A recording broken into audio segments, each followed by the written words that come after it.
Now, the US says the door is wide open for negotiations with North Korea.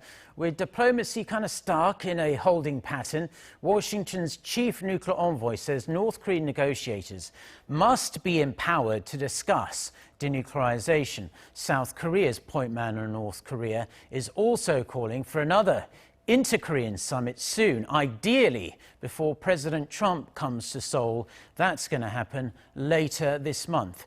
Ji-yeon reports. A day ahead of the historic summit between the leaders of North Korea and China, the nuclear envoys of South Korea and the U.S. got together in Washington, urging Pyongyang to engage in talks with their leaders for the regime's complete denuclearization.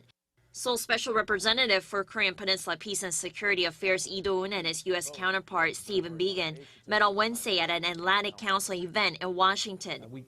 Biegun said the U.S. is not setting any conditions for the resumption of nuclear talks with Pyongyang, which have been deadlocked since the no-deal Hanoi summit in February. But I also want to emphasize that the door is wide open to negotiations, and we expect and hope that in the not-too-distant future, we will be re-engaged in this process in a substantive way.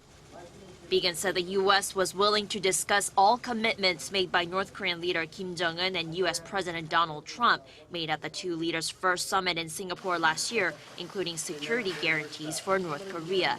However, Biegun stressed that progress would require North Korea taking meaningful and verifiable steps on denuclearization.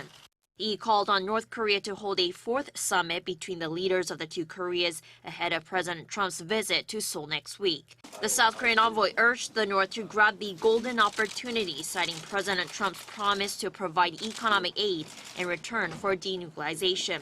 He noted that while Seoul continues to implement sanctions on the North, such punitive measures are not a magical solution, but merely a tool to find a solution through negotiations. Ji-yeon, Arirang News.